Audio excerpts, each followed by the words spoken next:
સમાચાર વિસ્તારથી તો ભૂતકાળમાં અનેકવાર વિવાદોમાં ઘેરાઈ ચૂકેલી અને જેલની હવા ખાઈ ચૂકેલી કીર્તિ પટેલે મહાશિવરાત્રિના મેળામાં પહોંચીને વિવાદ સર્જ્યો છે। મેળાના અંતિમ દિવસે મૃગીકુંડમાં સાધુઓના શાહી સ્નાન સમયે ભગવો વસ્ત્ર ધારણ કરીને કીર્તિ પટેલ ઘૂસી ગઈ હતી અને સાધુઓની વચ્ચે જ સ્નાન કરવા લાગી હતી। કીર્તિ પટેલ સાધુઓ સાથે મૃગીકુંડમાં સ્નાન કરી હર હર મહાદેવનો નાદ કરતી જોવા મળી હતી, જેની જાણ તંત્રને થતાં તેને તાત્કાલિક દૂર કરવામાં આવી હતી। પ્રાંત અધિકારીએ કહ્યું હતું કે સાધુ સંતો સાથે નીતિ નિયમો બાબતે ચર્ચા કરાશે। જો કોઈ ગેરકાયદેસર કે ધાર્મિક લાગણી દુભાય તેવું કૃત્ય થયું હશે તો કીર્તિ પટેલ સામે કાર્યવાહી ચોક્કસથી કરવામાં આવશે। એમણે સાધુના કપડાં પહેરેલા હતા, ઉપરાંત જે એમના વાળ ને એ બધું એવી રીતે સ્ટાઇલ કરીને આવેલા હતા અને સાધુઓની વચ્ચે ઝડપથી જે ગેટમાં જે અમારી પોલીસ છે એમનું ફ્રિસ્કિંગ છે એમાં બહુ ઓછા એક સાથે પ્રેશર આવેલું હતું અને એમાં છુપાવે છે ઘૂસી જાય અને એણે આવું કૃત્ય કરેલું છે। આ બાબતે તંત્ર દ્વારા જે કંઈ કાયદેસર કાર્યવાહી કરવા પાત્ર થશે। સામાન્ય રીતે આ બાબતમાં અહીં આજ સુધી આવી કોઈ ઘટનાઓ બનેલી નથી અને સામાન્ય રીતે જે સનાતની સાધુઓ હોય છે એમનું જ સ્નાન અહીંયા કરવામાં આવતું હોય છે। એ બાબતે પોલીસ ફ્રિસ્કિંગ પણ રાખવું જરૂરી હોય છે। આ વખતે મેળામાં બહુ મોટી માત્રામાં સાધુ સંતોએ ભાગ લીધેલો હતો અને ગેટ ઉપર પ્રેશર હતું, એના કારણે આ છુપી રીતે આવી ગયા હતા। આ બાબતે આગળની જે કંઈ કાર્યવાહી કરવા પાત્ર। મહાશિવરાત્રિના મેળાના અંતિમ દિવસે રવેડીના સમયે જ ભગવા કપડા સાથે કીર્તિ પટેલ ભવનાથમાં પહોંચી હતી। રવેડી પૂર્ણ થયા બાદ મૃગીકુંડમાં સાધુઓનું શાહી સ્નાન શરૂ થતાં ત્યાં પણ પહોંચી જતા વિવાદ સર્જાયો છે। સાધુઓની વચ્ચે જે કીર્તિ પટેલે ડૂબકી લગાવતી જોવા મળી હતી, જેના પર તંત્રનું ધ્યાન પડતા જ તેને તાત્કાલિક દૂર કરવામાં આવી હતી।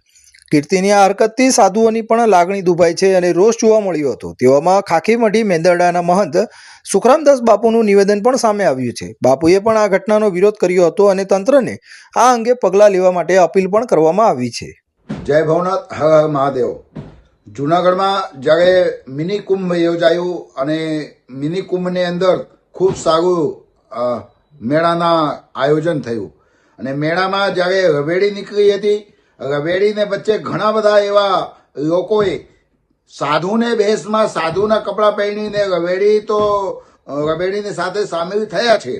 પણ જ્યારે ભવનાથ દાદાને પટાંગણમાં આવીને બાજુમાં મગગી કુંડ છે, મગગી કુંડમાં જ્યારે આ સ્નાન કર્યા પછી જે મગગી કુંડને અપવિત્ર કરવા માટેના જે પ્રયાસ કર્યા છે એ લોકો માટે કંઈક ના કંઈક તંત્રને પાસેથી વિનંતી છે કે ઉપર પગલાં લ્યો તમે। સાધુના કપડાં પહેરી લેવાથી કોઈ સાધુ નથી બની જતા, સાધુને સાથે બેસવાથી કોઈ સાધુ નથી બની જતા। સાધુના કપડાં પહેરીને સાધુને ભેષમાં આવીને તમે બદનામ કરી રહ્યા છો અમુક જે ભજનાનંદી સાધુઓ છે એને। એટલે હું તંત્રને વિનંતી કરું છું કે આવા લોકોને તમે પકડીને એમને ઉપર કંઈક ને કંઈક જે જોગવાઈ હોય સજાની સજા આપો, કારણ કે સાધુ ભેષમાં શૈતાન આવી જાય અને શૈતાન આવીને સાધુ ભેષને બદનામ કરે એવું ના ચાલે।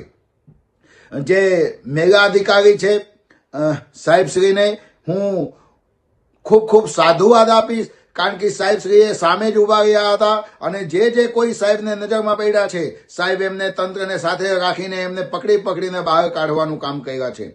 અને આ વખતના 2026ના મેળાને સફળ બનાવવા માટે જે અમારી ગુજરાત રાજ્યની સરકાર છે એમની ટીમ ખૂબ સારી વ્યવસ્થા અને ખૂબ સારી સહયોગ કર્યો છે અને તમામ સાધુ સંતોએ પણ તંત્રને ખૂબ સાથ સહકાર આપ્યા છે। પણ અમુક લોકોને લીધે આજે મેળામાં બદનામી થઈ ગઈ છે ને, એમને તંત્રને હું હાથ જોડીને પ્રાર્થના કરું છું કે હવે એ લોકોને તમે પકડો અને પકડીને એ લોકોને જે યોગ્ય સજા હોય એ યોગ્ય સજા આપો, કારણ કે મેળાને બદનામ કરવા માટેના આ જે ષડયંત્ર છે, મેળાને બદનામ કરવા માટેના જે આ કોશિશ કર્યા છે એ લોકોને સજા મળવી જ જોઈએ।